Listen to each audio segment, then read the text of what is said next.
Hello, and welcome to today's session all about President Dwight D. Eisenhower and American foreign policy and politics in the middle to late 1950s. I'm Dr. Esmacher. Let's get into it. So, the United States, approaching the election of 1952, was at a little bit of a political crossroads. In particular, many Republicans saw this as their moment, their chance to potentially seize back control of the White House. If you think about it, since 1932, Democrats had dominated the White House, first with Franklin Delano Roosevelt, who was elected to an unprecedented 4 terms as president, and then his successor, Harry Truman, who completed the remainder of Roosevelt's 4th term and then won election on his own in 1948. So, as we're approaching the election of 1952, there's a conversation about where the Republican Party and where conservatives want to go. And there are 2 new developments within political conservative thought that emerge in the 1950s, mostly as a reaction to the strain of liberalism of the New Deal time period, and which continued into the aftermath of World War II, and also as a desire in the context of the Cold War to reclaim what freedom had meant. Because in the Great Depression, Franklin Delano Roosevelt increasingly defined freedom as what we call a quality of condition or a basic standard of living. So that's part of the reason why one of the 4 freedoms that Roosevelt talked about in World War II was freedom from want. And many conservative thinkers made the argument that that was an imperfect understanding of what freedom actually was.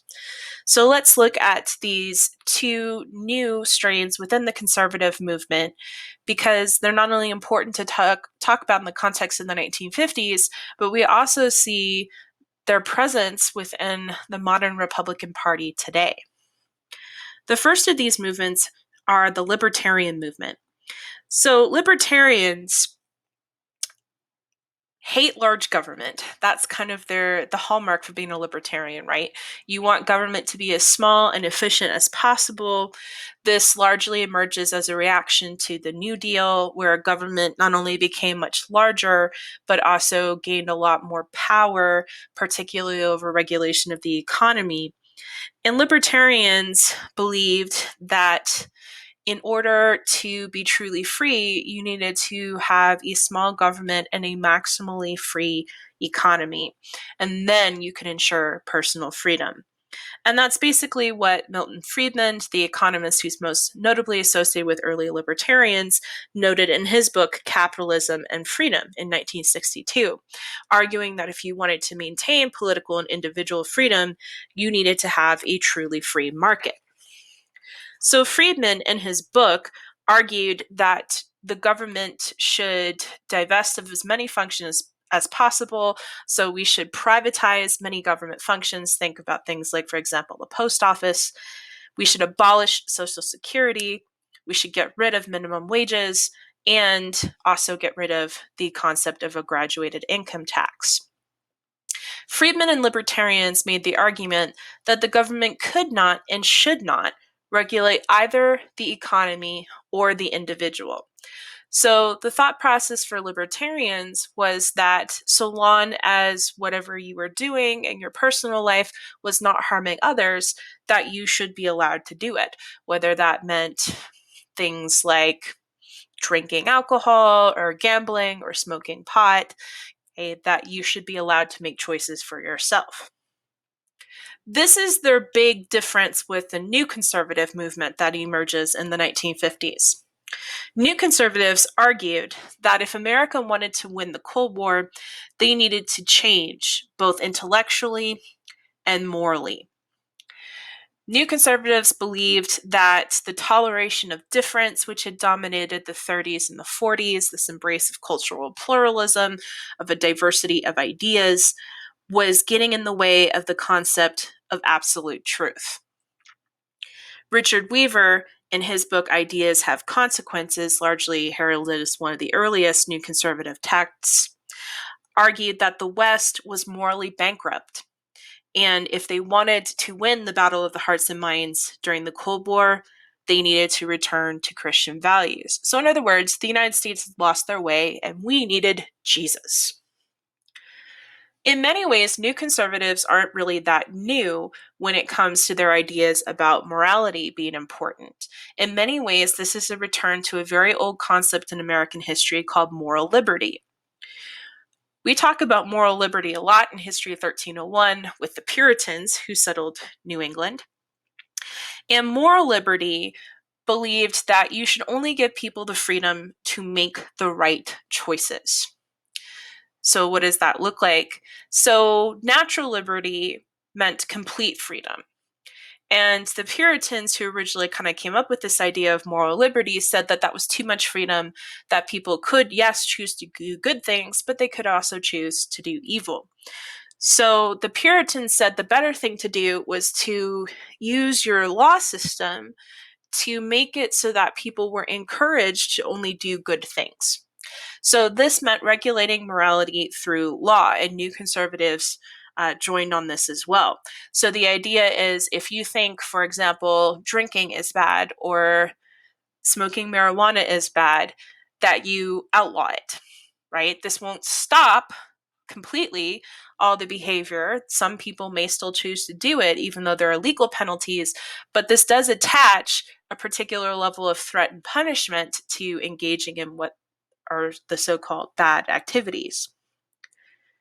So you can see how this clashes with libertarians who believe that individuals should be allowed to do whatever they want in order to be completely free. So the question within the conservative movement in the early 1950s is, do you want a free man or a good man? How comfortable are you with the degree of the government telling you what you could and could not do in your personal life?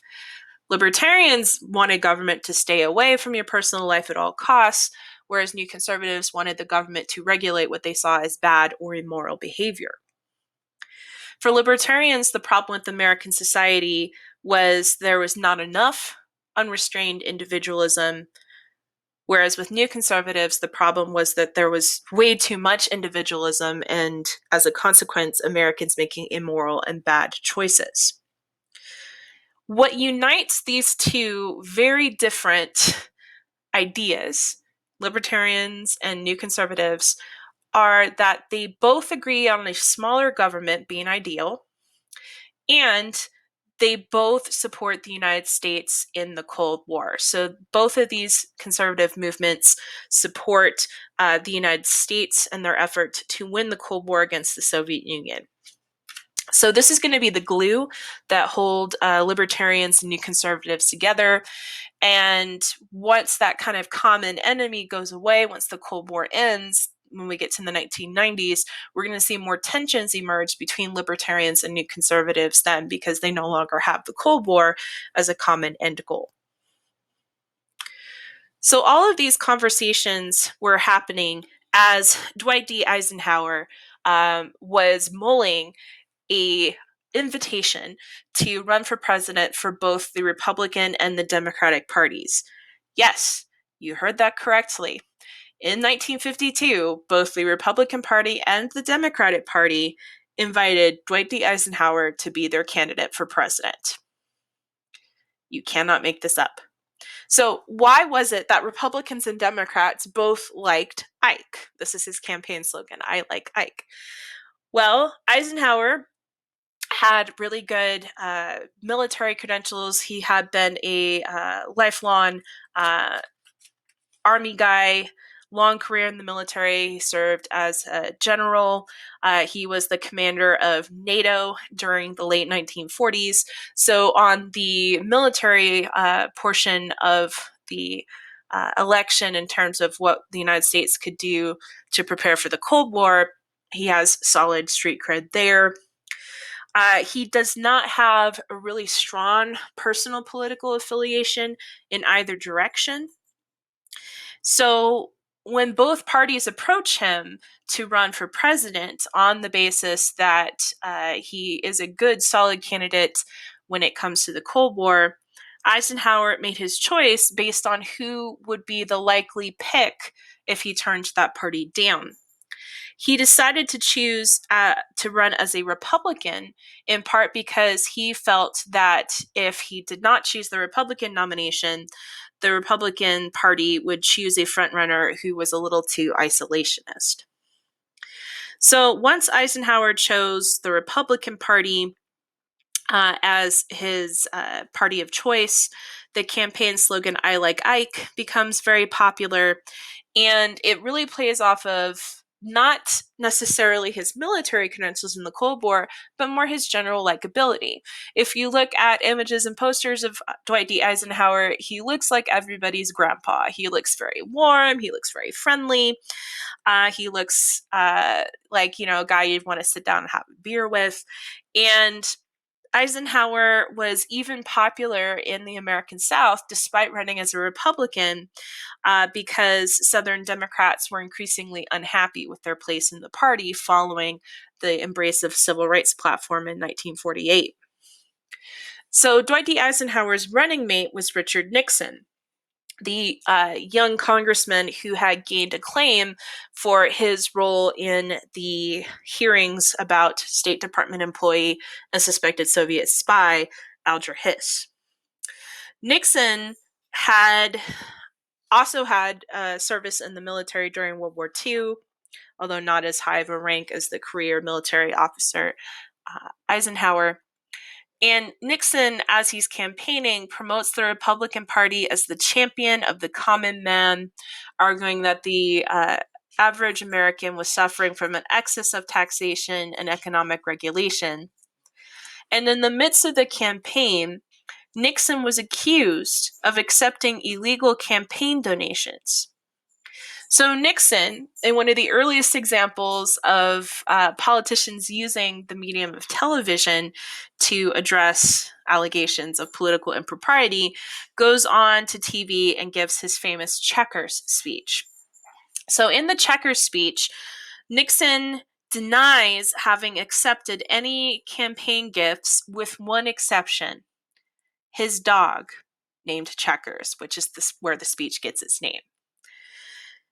So Eisenhower and Nixon recover from that bubble, and Eisenhower easily wins the election of 1952 and easily wins re-election in 1956. Despite the fact that the Republican Party as a whole performed fairly poorly in those two elections. Usually in politics, in a presidential election year, we observe what we call the coattail effect. So in other words, the party that wins the White House generally has better results and wins more races down the ballot for things like Senate, representative, and the state and local races than the opposing party. This did not happen in 1952 or 1956. Eisenhower's popular, not necessarily the Republican Party as a whole. In fact, for most of the 1950s, Congress is led by a Democratic majority.